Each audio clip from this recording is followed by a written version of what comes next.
Today is the 9th anniversary of the Roden family massacre in Piketon, Ohio.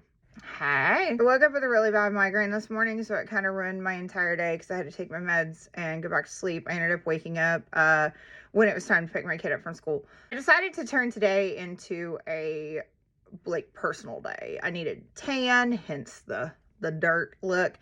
Needed a tan, do my eyebrows, and I washed my hair, and now I need to curl it so that it doesn't look like this. Anyway, if you followed me for a while, if you're one of the OGs around here, you remember that I first gained a following on TikTok talking about the murder of the Roden family in Pike County, Ohio back in 2016. I lived in their area at the time, and it was truly terrifying. It is something that really did rock this area to its core. Today is the 9th anniversary of the murder of the Roden family, and for that, I would like to bring it to your attention again, as there is still one member of the Wagner family who still has to go on trial.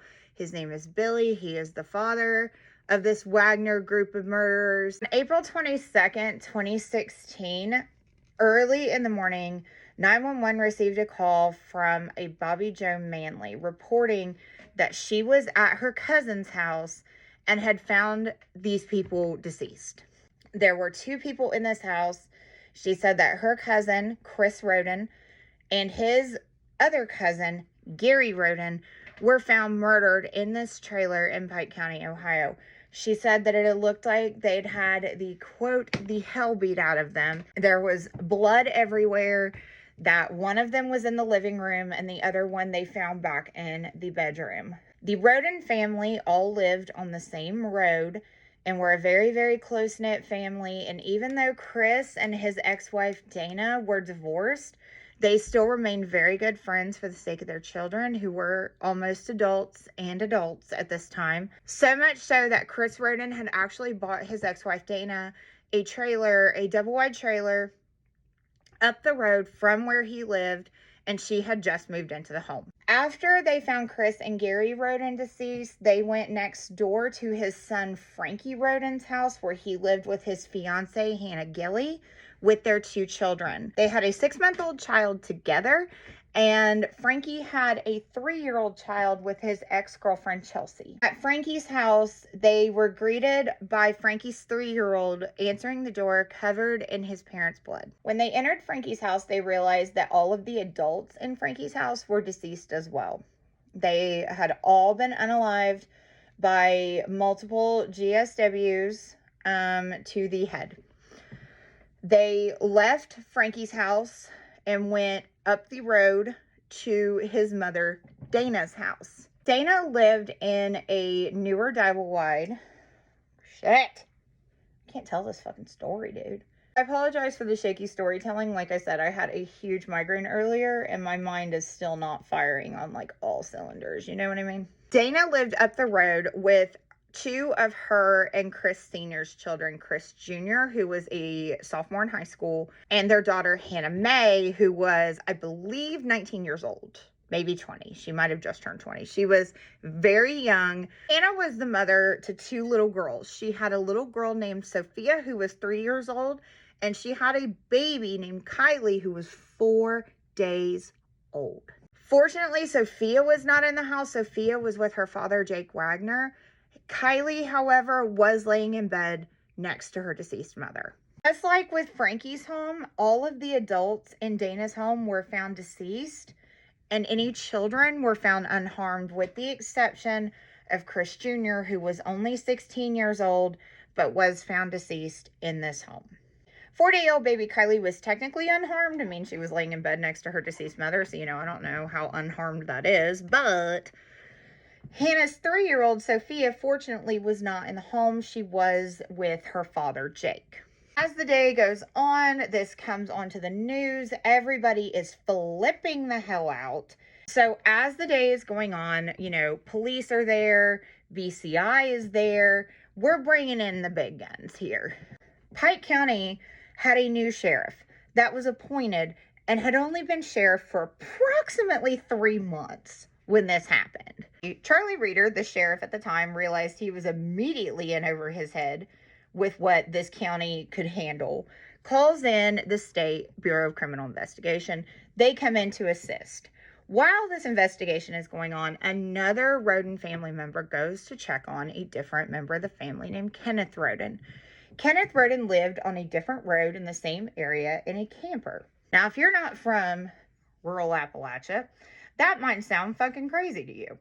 If you're from rural Appalachia, that sentence probably didn't make you bat an eye because lots of people live in their campers around here. Afternoon, 911 dispatchers get a phone call from a different Roden relative who had seen on the news that a lot of people on Union Hill Road had been found deceased and decided to go check on another member of the Roden family named Kenneth.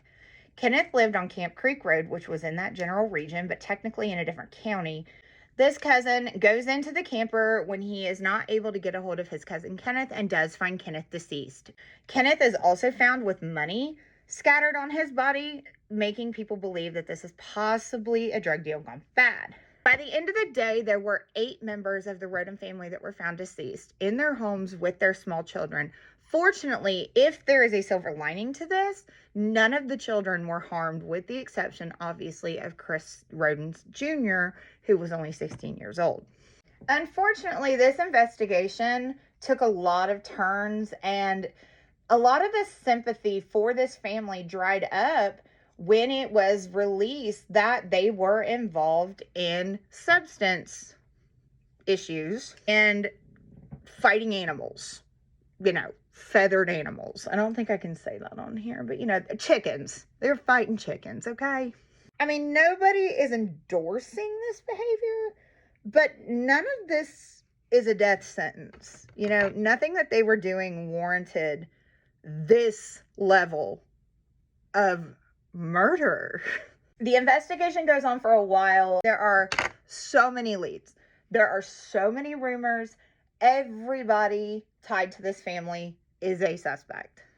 There are early speculations that Jake Wagner, the father of Hannah Mae Roden's daughter Sophia, and his family, the Wagner family, are involved. Police aren't saying anything, and nothing official is announced for a very long time. I'm doing this without notes, so that's why I'm not throwing in dates, because I don't know all of the dates off the top of my head. About 3 years after the massacre of this family, 4 members of the Wagner family were arrested, along with the matriarch, the mother/grandmother, Frederica Wagner, and the mother, Angela's mother. Her name was Rita Newcomb. They were arrested as well for perjury and for hiding evidence, basically. 4 members of the Wagner family are now arrested. They come out and say, we've been watching these people forever. We've had surveillance. They had left and gone to Alaska. They came back. They were intercepted at the border, questioned. They were on these people for such a long time without anybody but the Wagners knowing about it. It was so impressive, honestly. The Wagner family is arrested. They are taken to jail. And on the 5-year anniversary of the massacre, Jake Wagner, the father of baby Sophia, confesses to this murder plot. Jake essentially tells the story that his family is, for lack of a better way of putting it, batshit crazy.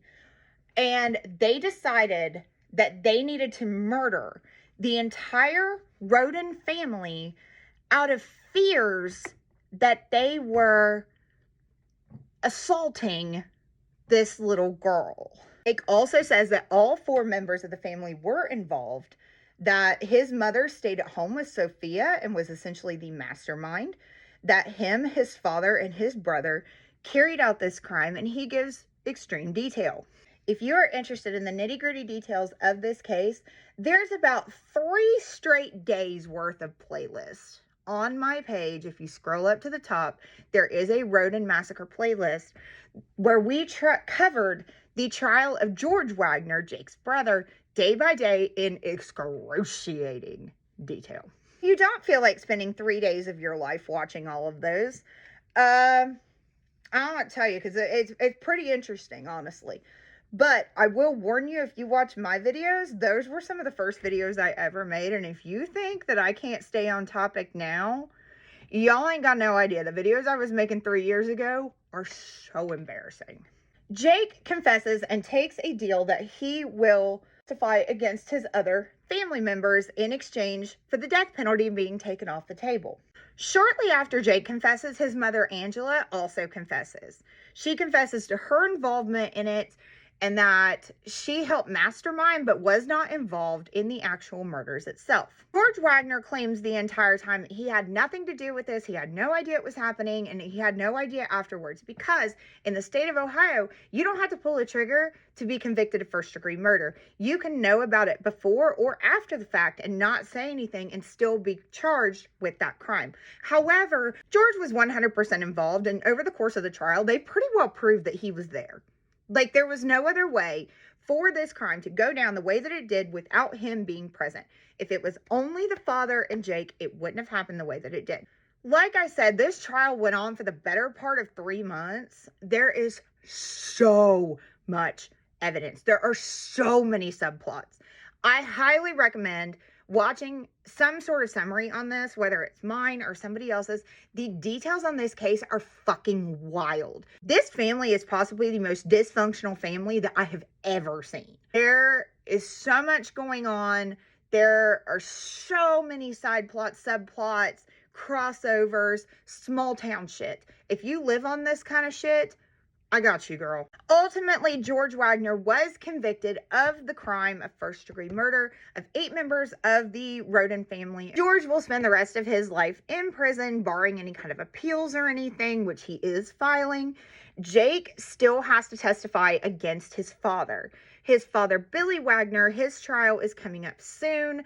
There's a lot of discourse about it around here right now because they did move the trial out of the area, and the Roden family is very upset about it, that they won't be able to attend this trial on the daily. The new judge that is hearing this is not having it. There's all kinds of shit going on with it. So I don't know when this trial is going to happen, but best believe when it does, I'll be there. This area has not fully recovered from that. It was national news, and then it was forgotten because they labeled us all as white trash hillbillies, druggies, this sort of thing. And then they just didn't give a shit about us anymore. But it doesn't matter whether these people were growing pot. It doesn't matter if they were fighting chickens. It doesn't matter what they did. They did not deserve to be massacred in their bed next to their newborn babies over custody of a 3-year-old, all because the grandmother of this child had her own issues that she refused to deal with and therefore thought everybody was being actually abused. One of the most frustrating parts about the murderer of the Rodens is that this didn't have to happen. It didn't have to happen. The whole reason that this happened was over the delusions of this family. And if you want to get real specific about it, was over the delusions of their mother, who then passed her delusions onto her children and onto their children and caused the eradication of an entire generation of a family, all because of her control issues and the fact that she had not dealt with her own bullshit. Angela Wagner's only in her 50s. She only received a 30-year sentence, to which she's already about 8 years into it. She will see the light of day again. She will be an old lady, but she will see the light of day again. Her boys will not. Her husband will not.